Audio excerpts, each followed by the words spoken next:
Today I'm going to talk about 10 herbs that you can forage for in your backyard in the spring, particularly early spring, like April.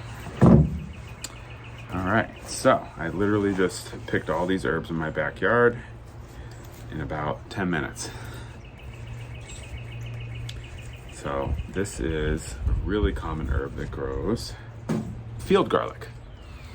And you'll know if you have the right stringy green, if it smells like onions or garlic when you open it.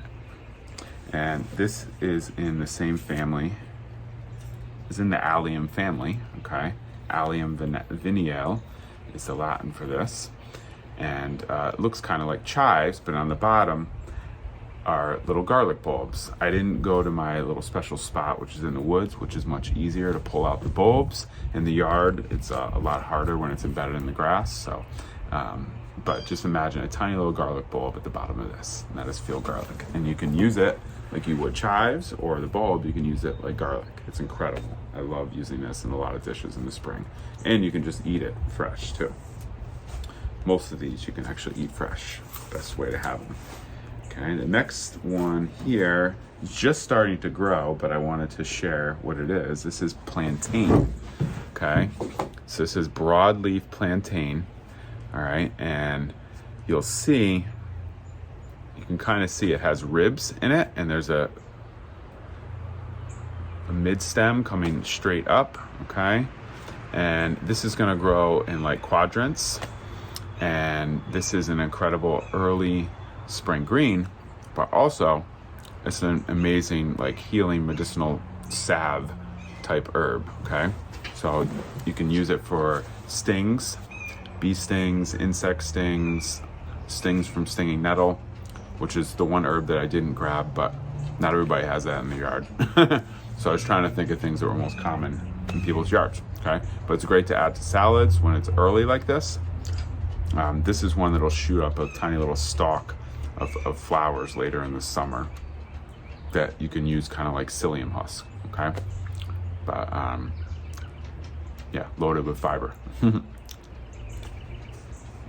But yeah, plantain, and this plant is seen all over the world. It's a very common plant, okay? And it grows in a lot of yards. This one is violet, common violet. See its heart-shaped leaf here? And pretty soon, it's going to shoot up some either white and purple flowers or some purple and white flowers. And those are some of my favorite spring flowers to eat, okay? You can also eat the greens too. But you don't want to eat too many because it has a little bit too much of a laxative property if you eat a lot of them. But they're good to throw into a salad. Another one that a lot of people have in their yard is a forsythia bush. And most people don't know that these are actually edible flowers. So these are a great little garnish. You don't really want to eat the green part. You just want to eat the yellow flower. They have not too much taste to them, but then they have like a little bit of a spiciness to them. But you can also make a jelly or a jam with these. You can also make a salve out of them too. There's a lot of different things you can make with forsythia flowers. Forsythia bulb actually is a Chinese herb that is used to help with fevers, flus, and colds. It's one of the chief herbs in yin chow formula. Okay. Next we have another common herb that's seen that fortunately does a lot of damage in yards. Now field garlic is invasive, but it doesn't do much damage. Okay. Plantain is native, and violet is an ephemeral, okay? It's a native plant. Forsythia is not native, but it doesn't do a lot of damage, okay? It comes from Asia. Now this is garlic mustard. You see those tooth-like leaves, okay, that are in a triangle shape. And it grows just like this, okay? It has a taproot on it. I wasn't able to get the taproot on this one. It is good to get the taproot though, because they are invasive and they kill other plants around it. This is a tiny little one that's got a little taproot. You can make like a horseradish out of the roots. The leaves are really good in a salad. You want kind of the smaller leaves. and they taste like garlic and mustard. They're actually a great culinary delight. The flower, this is starting to flower, right? You can eat these too. Incredible. And once they turn to seed, actually, you can use them like mustard seeds, okay? So it's an incredibly tasty plant. I love making a pesto out of this. It's one of my favorite things to do with this. And the more you pull this out, the better it is for the environment. Okay. So we'll move some of those out of the way. I guess I picked quite a few of them. Oh, here's a good one. Well, they're all good. This is cleavers. And you see these kind of stick to each other because they have a bunch of tiny white hairs on them. Okay. And that's how you'll know. And they have six petals that are nice and angular. They also have those tiny white hairs, and they grow like, I forget what the word of this is, but it's like circular up the stalk, okay? But these are sweet cleavers. These are great for the lymphatic system, cleansing the liver. So it's great to make a tea out of these, or you can also juice them, actually. Makes a pretty cool juice. You can dry them out, or you can have them fresh. So cleavers, really good herb. It's like perfect for after a long winter to have cleavers. Actually, all of these, helps to cleanse the liver, the kidneys. Yeah, cleavers are in particular really good for the kidneys. Okay, so I tried to get 10 different herbs for you. So we got 1, 2, 3, 4, 5, 6 so far. Okay, so next we have dandelion. All right, most people spend a lot of money killing this, but this is incredible medicine, and the whole plant is edible. All right, this is the dandelion flower. Want to make sure there's no ants in them because sometimes they're on there. These are really tasty. You can make a wine out of them, actually. There's so much you can make out of them. You can make tincture, tea, just eat them raw, add them in a salad. Same with the leaves. I like to dry these out. The root, I didn't get the root on this one, but the root is also edible and dry roasted. It makes like an herbal coffee, which is really cool.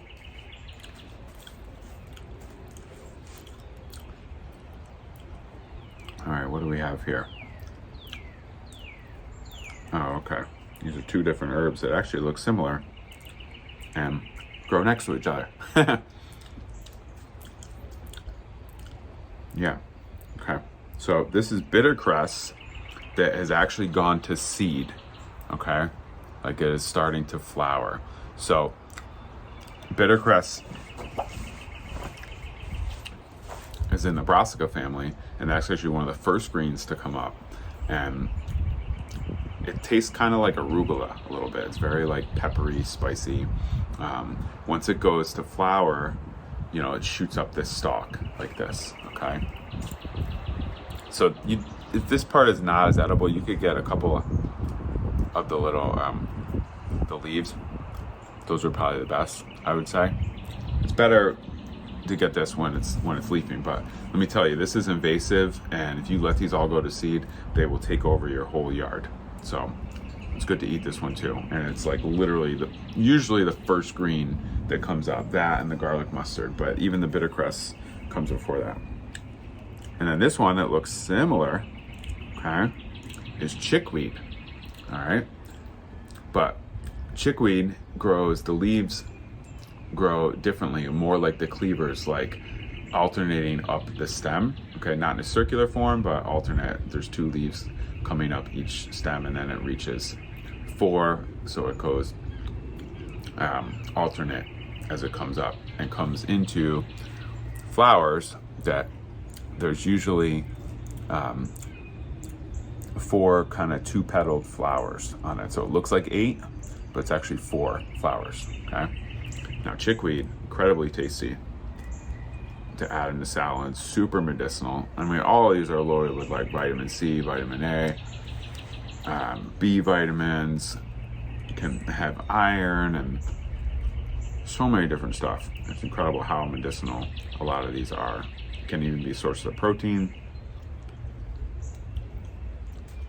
So chickweed is a very tasty spring edible. You can eat the flowers too. That's a good identifying feature. You can juice these as well. They make a really good juice. And you can also dry them out and make tea. They have a little bit of a diuretic property to them. Good for the kidneys.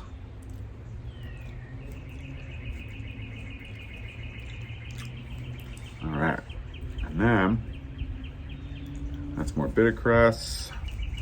Here we go. This is purple deadhead nettle, okay? For all you deadheads out there. But it is not in the nettle family. Some people say it looks like nettles, but I don't think it really does, but that's what they call it, okay? But you see it's got those beautiful little purple flowers on it. This one smells very grassy. This smells like fresh cut grass. It's not my favorite. It's not my favorite edible, but it makes an incredible tea that is good for seasonal allergies. It's also good for lungs. It can be an expectorant. So this is a really good herb for seasonal allergies. You can make in tea, mix in with some other herbs. Also has some calming energy to it. So it's good for like taking before you go to bed, help you sleep, okay? And this is invasive, and you can harvest as much as you want of this. This can grow all over. It actually prefers, like you'll find this more like just in straight up dirt.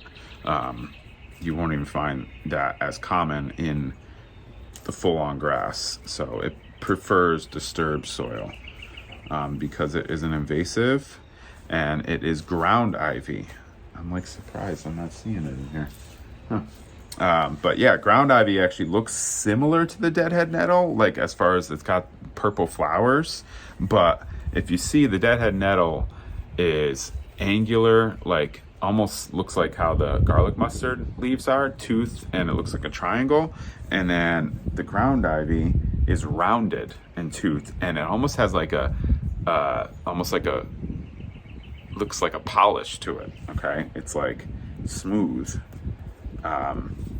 But then not smooth at the same time. It's like ribbed, but it's got like a sheen to it.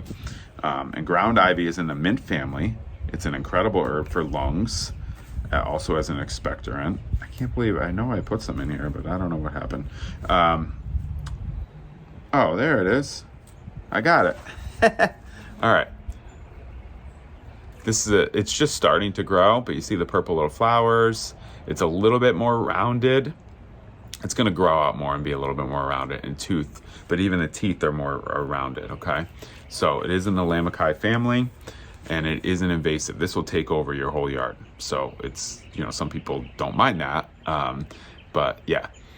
But it even smells a little minty, actually. So ground ivy is a really good wild herb, used more medicinally, but you can also add it to salads and stuff. I put it in a soup before, came out pretty good. It's got the minty taste to it. Yeah, it really does smell nice and minty. So that's about it. That's what I got here. 10 herbs that you can forage for in your backyard. These are 10 common herbs that you will find. So we have ground ivy, deadhead nettle, bittercress, chickweed, and then we have forsythia flowers. We have dandelion, cleavers, field garlic, and then we also have plantain and violet. And cleavers too. I don't know if I said cleavers. I got a little sidetracked there. But so those are the 10 herbs that I wanted to share with you all that are very common growing in your yard. And I invite you to go forage in your yard and see what you can find, and look them up. Whatever you find, always make sure to positively ID before eating or using as medicine. I know I didn't give the best descriptions, and you don't have like too up close, but you can kind of see and look them up. And I can put more of their descriptions in a note for you all. So, all right. So happy foraging, happy spring, and be well. Enjoy the rest of your day.